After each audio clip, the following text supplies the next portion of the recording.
Rapper Takeoff, best known for his work with the Grammy-nominated trio Migos, has been shot and killed. Fox 5's Lisa Evers is here with what happened. And Lisa, the impact of this tragedy. Oh, tremendous impact. The hip-hop world is reeling from the deadly shooting of popular artist Takeoff, one of 3 members of the hit-making multi-platinum trio from Atlanta called Migos. Houston police confirm he was fatally shot and 2 others wounded after a private party at a bowling alley. Now, just a short time ago, there was the first official briefing. There were very few shooting details, but a lot of pleas by the police chief for peace before the hip-hop culture self-destructs. I spoke to this young man's mother just an hour ago. Flew in here from out of town. I want everybody to understand the pain, the suffering of a mother. Very tough. Houston police set up crime scene tape at the 810 Billiards and Bowling after gunfire erupted about 2:30 a.m. local time Tuesday morning after a private event. TMZ published the audio from the emergency dispatch. For discharging firearms. There's 5 shots fired downstairs, from downstairs, outside. TMZ also had cell phone video of Takeoff's uncle and fellow Migos member Quavo trying to call for help. The multi-platinum group is a family affair with Takeoff's uncle Quavo and his cousin Offset. For nearly a decade, they've been releasing chart-topping hits and wowing fans with their unique style and swag. Takeoff was the youngest member. Takeoff is a star. Takeoff is a celebrity. You know, he's a person that a New Yorker knows and someone from the southern region knows, West Coast, everyone knows the Migos. Takeoff, whose real name is Kirshnik Kari Ball, had been celebrating the birthday of a friend. Police say the trouble began once it was over. After that ended, there was a large group of people who gathered at the front door area just outside of the building. And it led to an argument where the shooting took place from the disagreement. Police gave very few details about the incident, but say there were at least 40 people there, and they're asking anyone with information to step forward. For him to die in that fashion is truly tragic. And, you know, again, it really forces us to re-examine who we are, what we want to be, and what we need to do moving forward. So far, there have been no arrests. Police say there were at least 40 people present at the time of the shooting, and they're asking for their help with the investigation. They also would like anyone with photos or videos to contact them. The police chief says they will do everything they can to get justice for Takeoff's grieving mother. That's the latest on this. Steve and Natasha, back to you. All right, thanks, Lisa. Y'all want some of that exclusive, baby? Well, your man Takeoff might be getting some justice soon because there was a report that came out, and I'll just get y'all all caught up. Let's go.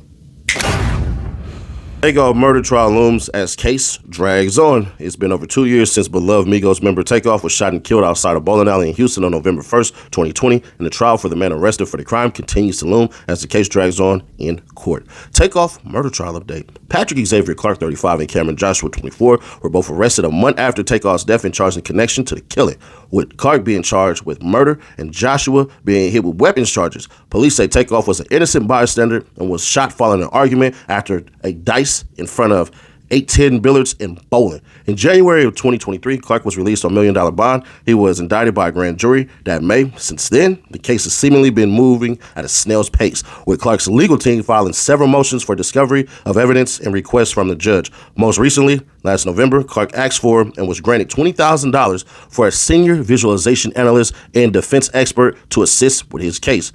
There has been an internal investigation that has happened to complicate things. Last April, was reported by Houston's ABC 13 News. A Houston Forensic Science Center employee has been fired, accused of mishandling DNA evidence. ABC 13's Alex Bozargian joins us live. And Alex, this could impact criminal cases in Harris County, including the murder of rapper Takeoff. Eric, it's very possible Patrick Clark, the man accused of shooting and killing Takeoff, was made aware that a forensic analyst that works here and is tied to his case had been fired. She allegedly had made mistakes in some of the cases that she was working on, something a criminal defense attorney tells me really taints her credibility. But at this point, there's no proof that she made any mistakes in Clark's case. Since she did mess up, they can never put her on the stand again, and because the defense attorney would eat her alive. Forensic analyst Rochelle Austin was considered a witness in the case against Patrick Clark, a man who police believe is responsible for shooting and killing Grammy-nominated rapper Takeoff at a Houston bowling alley. Clark was indicted on the murder charge back in May of 2023. Nearly a year later, a Brady notice has been filed in his case. It states DNA samples Austin processed had been switched in one instance. In another, court documents say she skipped a step and processed the wrong sample. These are cases unrelated to Clark, but according to criminal defense attorney Murray Newman, the Brady notice is an indicator to the defense that there is something that may contradict their client's guilt. And they have an ongoing duty to turn that over, no matter how minor they may perceive it to be. And that can be something that someone got caught in a lie on one completely unrelated case. In a system that already has court backlogs, Newman says this is yet another setback. A case-by-case basis of how big of an effect it has, but it certainly is yet another black eye that is it's certainly not going to speed anything up. Clark's attorney, Leticia Quinones, said in a statement to ABC 13, "This is something of concern for us, and we will be investigating it to see exactly how it affects our client's case." Detectives say the night Clark allegedly shot the rapper at the bowling alley, surveillance footage showed him holding a gun in one hand and a wine bottle in the other. Investigators say he was seen on video taking the shot that killed Takeoff, and they say he left the wine bottle behind. They say it was fingerprints on that bottle that led them to Clark. The DA's office says 392 Brady notices have been filed due to alleged mishandling of evidence in criminal cases. It's unclear how many of those are tied to Austin specifically. In downtown Houston, I'm Rochelle Austin, a former analyst for the Houston Forensic Science Center, was fired after documents show she allegedly committed evidence processing errors that may impact several cases, with one being the murder of Takeoff. Police used surveillance footage that allegedly shows Clark filing the gun that killed Takeoff, as well as DNA evidence from a wine bottle Clark was holding at the time to arrest and charge him with that crime. Clark's case was not one of the cases listed as being mishandled by Austin. However, it opens the door for Clark's defense to call foul in their case as well. Patrick Clark's next court date is scheduled for February 25th, according to court documents obtained by XXL on Monday, January 20th. So the illustration that's being painted is that Takeoff ain't gonna get no justice, like zero, because of the woman who did not work for Harris County. She worked for Houston's Forensic Science. So she didn't even work for Harris County, even though Houston is in Harris County. But let me put that out there for some people who go, yeah, but that's two different departments. That's like saying, hey, bruh, you're either sheriff's department or you're a police officer. They both do the same dang thing, but two different things. I'm Sergeant Michael Arrington. I'm a sergeant with the Houston Police Department's Homicide Division. And earlier this morning, as he said, our patrol officers received a call at approximately 2:34 a.m. of a shooting just occurred at the 810 billiard and bowling alley. From there, we were notified that there was a single male who was shot and pronounced deceased on the scene on the third level just outside the front door.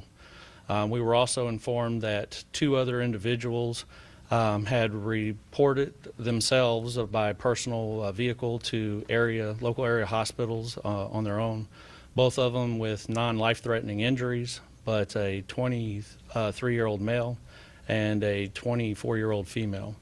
Like I said, both of them are going to be okay, and we have spoken and gotten information from them to help us in this investigation. But the officers arriving on the scene, initial statements from employees working at the establishment notified us that there was an incident that occurred after the party had ended. There was a private party that was booked out for the event.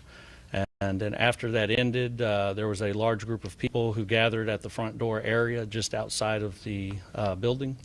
And it led to an argument where the shooting took place from the disagreement. A lot of the people that were there fled the scene and did not stick around to give a statement. So we're asking them to either call us at the Homicide Division at 713-308-3600. Or if they would like to remain anonymous, they can call Crime Stoppers at 713-222-TIPS.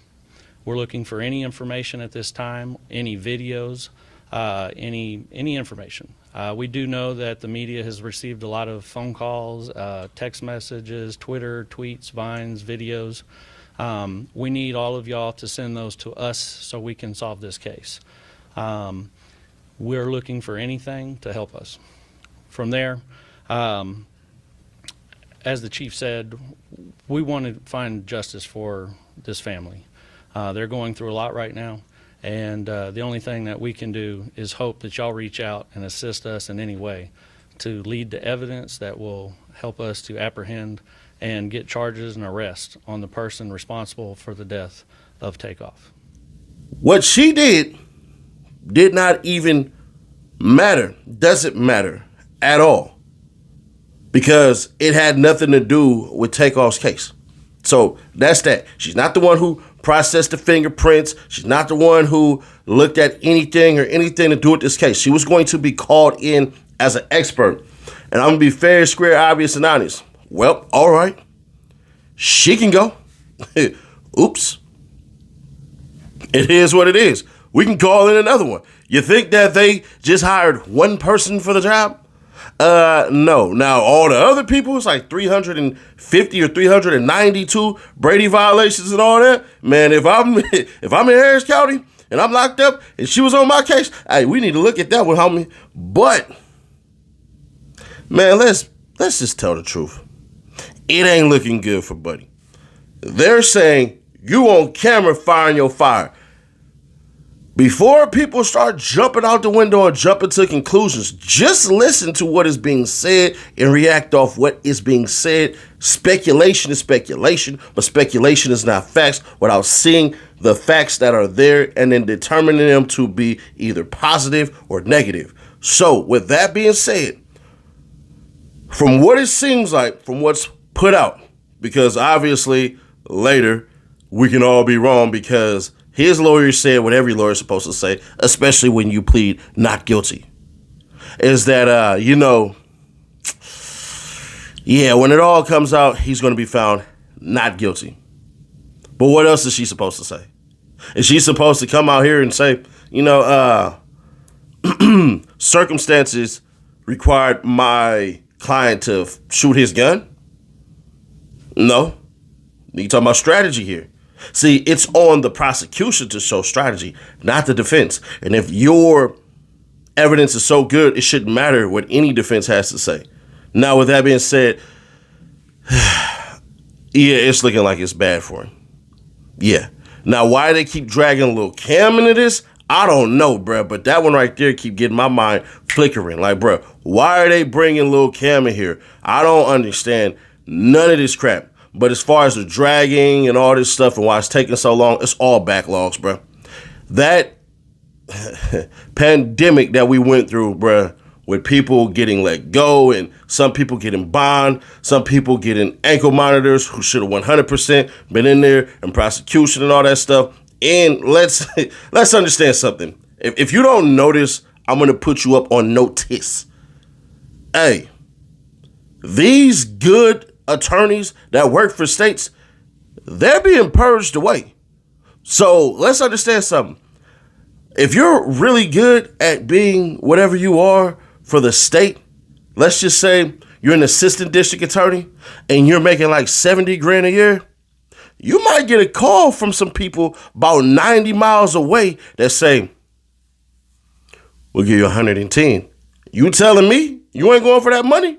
So that's one of the things that a lot of these cats ain't and aren't saying out loud, that a lot of these cities and counties and all of this crap, they're real life stripping other DAs to come through and come to them. So that's one of the things that's going on because, hey, everybody got to make a living. Everybody got to eat. It is what it is. So with that being said, we're going to wait and we're going to see. I think what's going to end up happening is the judge is essentially going to say,